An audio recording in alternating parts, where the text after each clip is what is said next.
Pagkatapos po ng halos kalahating oras na paglalakbay gamit ang bangka, ay narating po namin ang isang napakagandang isla dito sa San Jose Occidental, Mindoro. Isang isla na may abandonadong resort at tatlong makasaysayang kuweba.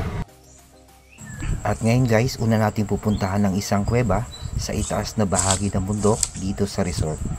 So titignan nyo guys, marami din pong basura dahil itong lugar ay medyo napabayaan ng may-ari.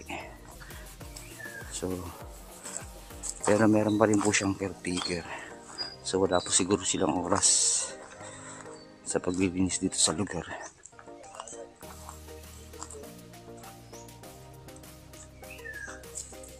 So kailangan po natin umakyat dito sa may hagdan.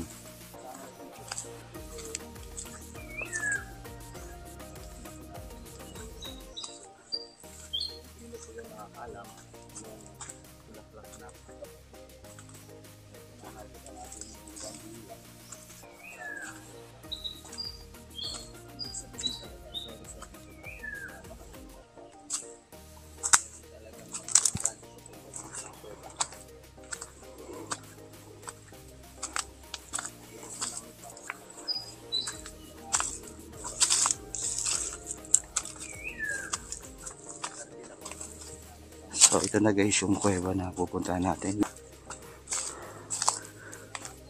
So kung nakikita niyo po, marami po siyang pasukan.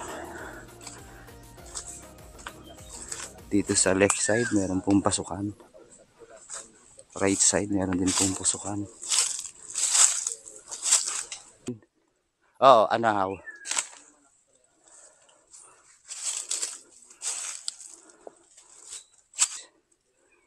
Siguro try muna natin dito sa part na to.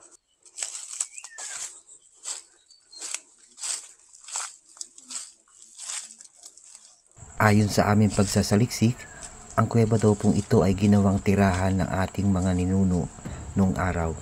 So iikutin muna natin itong lugar sa labas bago natin pasukin dito sa loob. At may posibilidad na isa din ito sa mga pinagtaguan ng mga sundalong Amerikano na napadpad o nagland dito sa lugar o dito sa isla noong panahon ng World War II taong 1945. At mga ilang taon matapos mabili ng may-ari itong lugar, ay may natagpo ang bungo o kalansay ng tao sa gilid ng bahagi nitong kuweba. Napakaganda ng kuweba guys. Meron din mga paniki sa pinakasilid. So marami siyang pasukan. So hindi namin alam kung saan yung uunahin namin pasukin. So ikutin mo natin itong bandang labas ng kuweba. Dahil paniki guys, medyo malalaki ang uri ng paniki.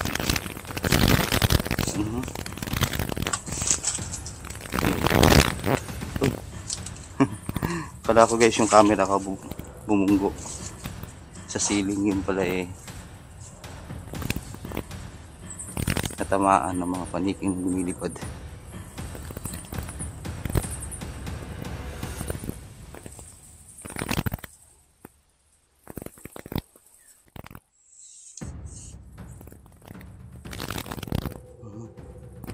Dahil mga paniki guys, kalalaki.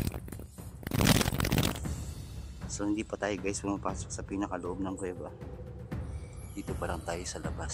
So kailangan natin pumasok guys. Samahan nyo kami guys sa pagpasok dito sa loob ng kuweba.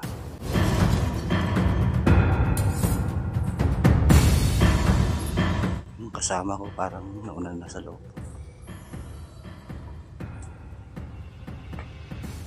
Hindi ko alam kung saan siya dumaan. Wait lang.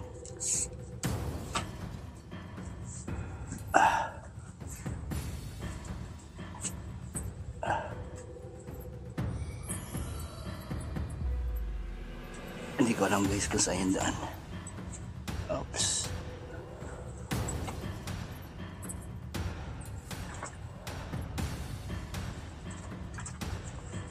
So try natin bumaba guys.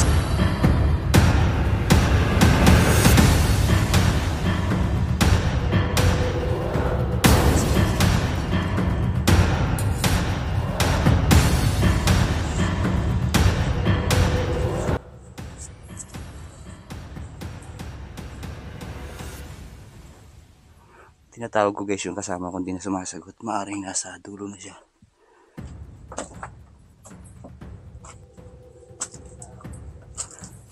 Ito na.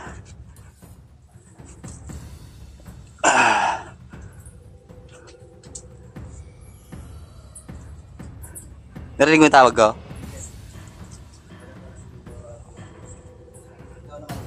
Sige.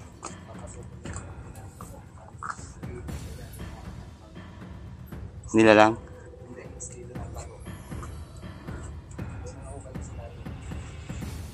Saka ba dumaan dito? Oo, dyan. Dito? Hindi, dito. Okay.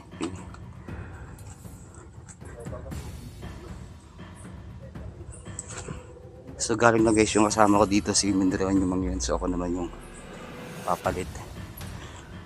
So try natin akyatin. Mag-isa yung part na yan.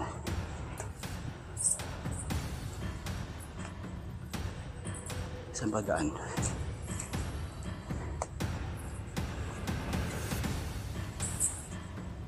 Sobrang amoy nga lang dito guys. Yung mga paniki. Mga dumi at mga ihinang paniki. Sobrang tapang na amoy nila. Ito pala may daan.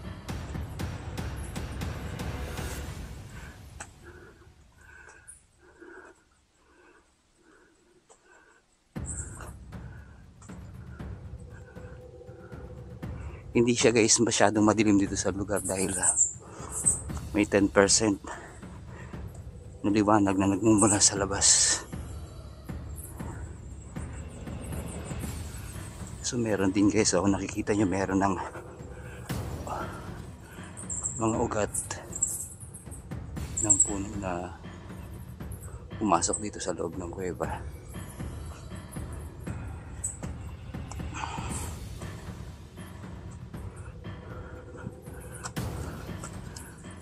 Napakatibay guys ng ano, hindi matinag tong ugat.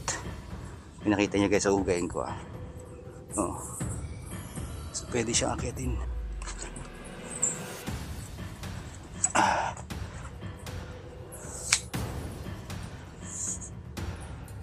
At taas guys, napakaraming paniki. Pero yung mga paniki guys, yung nakikita ko maliliit.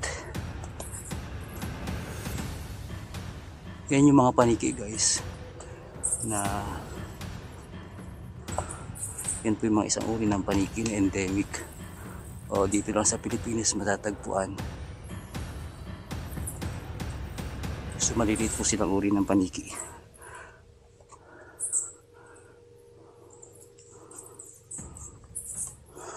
So sila po yung tinatawag na Philippine Pygmy Roundleaf Bat. Pero dito guys sa loob ng kuwebang ito wala pa ako nakikitang mga balin sa sayaw. So try natin guys akitin yung medyo labas na part na yun guys.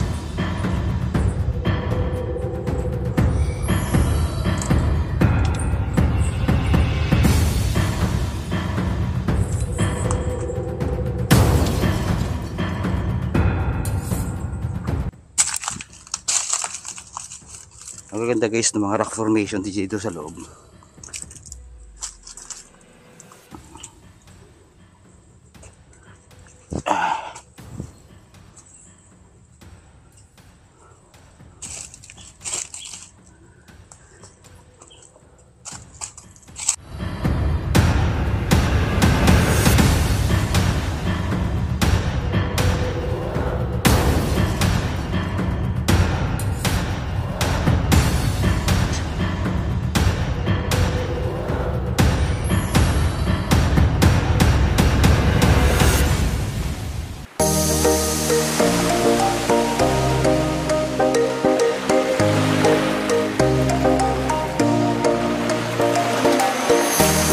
Salukuyan na po tayo naglalakad guys patungo po sa isang abandonadong bahay na nakatayo sa isang malaking bato. Dito sa Cansubong Beach Resort, ang resort na ito ay pagmamayari ni Attorney Ernesto Harabata. Ang kabuang sukat nitong resort ay 8 hectares na matatagpuan sa Barangay Labangan, Iling Island, San Jose Occidental, Mindoro. Kapag nandito kayo sa resort, maamoy nyo po yung medyo napakabangong kapaligiran Dahil may nakatanim o may mga tumubo po ditong puno na kasalukuyang namumulaklak. Medyo creepy nga lang po dahil ang puno pong ito ay madalas na sa sementeryo po sila matatagpuan.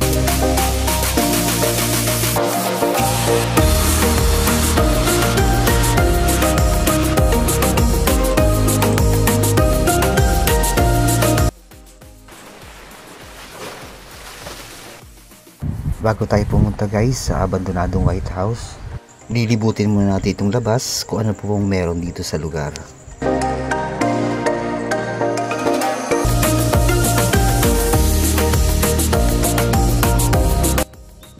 Ito palang resort guys ay dahan-dahan at mano-manong ginawa o dinevelop na may-ari. Katulad dito guys, yung dinadaan nating pathway, ito po ay patungo sa gilid ng dagat at sa itaas ng bundok, hanggang sa kabilang ibayo o sitio na marami naninirahang residente. Napakaganda pa rin ang lugar guys, lalo na siguro kapag tag-ulan o may nagme-maintain itong resort. Sa mga hindi po nakakaalam na ilan sa mga parte ng lugar na ito o ng resort na ito ay pinagshootingan daw ng Jezebel ni Miss Alma Moreno noong taong 1996. At isa sa lugar po doon ay yung isa sa dalawa pa pong kuweba na pupuntahan natin mamaya. So papunta na tayo ngayon guys sa abandoned White House. At dito po tayo daraan sa kabilang parte sa gilid ng dagat.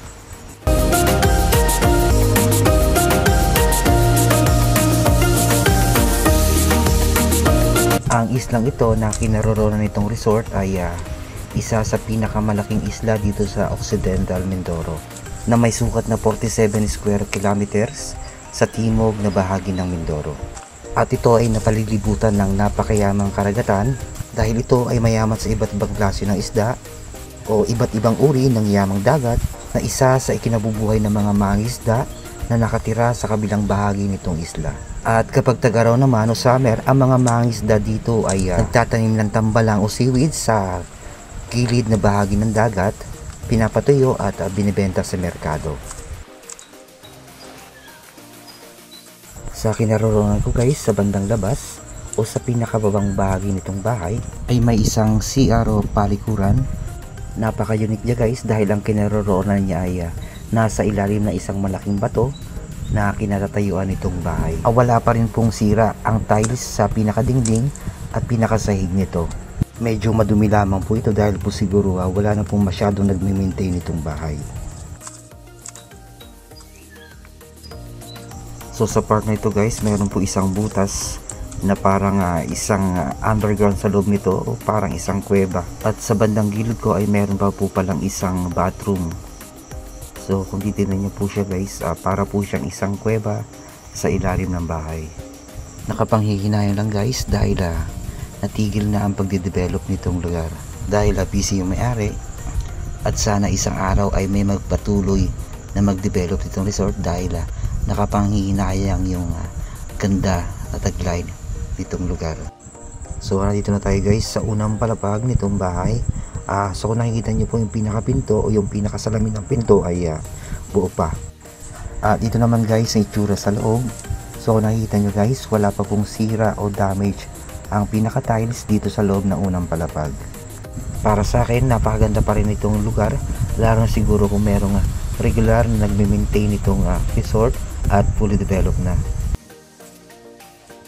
Samahan nyo ako guys sa ating akitin na ikalawang palapag upang malaman kung anong status nito.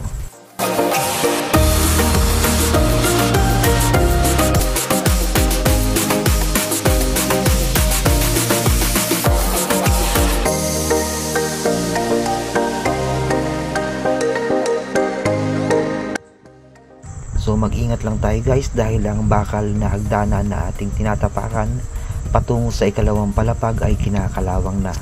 At anumang oras maaari itong matanggal mula sa pundasyon na pinagkakapitan nito. At sa aking obserbasyon, maaaring isa sa naging dahilan na mabilis na pagkabulok nitong hagdanan ay dahil sa mga dumi ng mga ibon na naninirahan sa ceiling dito sa ikalawang palapag.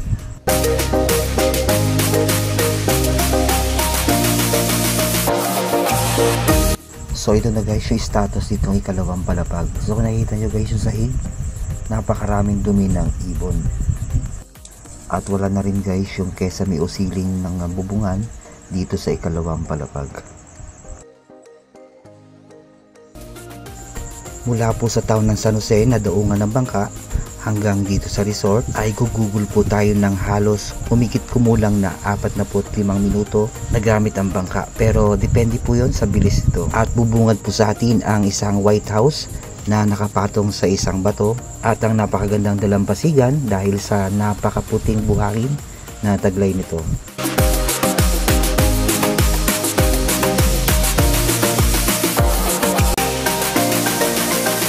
Sa mga gustong bumisita o pumunta dito sa resort, may enjoy nyo pa rin yung napakalamig at napakalinaw na tubig dagat. Pwede po kayo mag-picnic o mag-overnight camping. At dahil ang bundok dito ay sakop nitong resort, napakaganda para sa mga taong mahilig mag-nature trail o explore ang 3 historical caves na parte po nitong resort. At kabilang po doon yung isang kuweba na pinasok natin kanina. At huwag po kayo mag-alala dahil ito pong resort ay open naman po sa lahat. Sa kasalukuyan wala po ditong entrance fee, pero mas maganda pa rin po siguro kung magpapaalam po tayo sa may-ari o sa pinaka-caretaker nitong lugar o nitong resort. At iwasan na lang po nating magkalat para hindi na po makadagdag sa mga kalat dito sa lugar.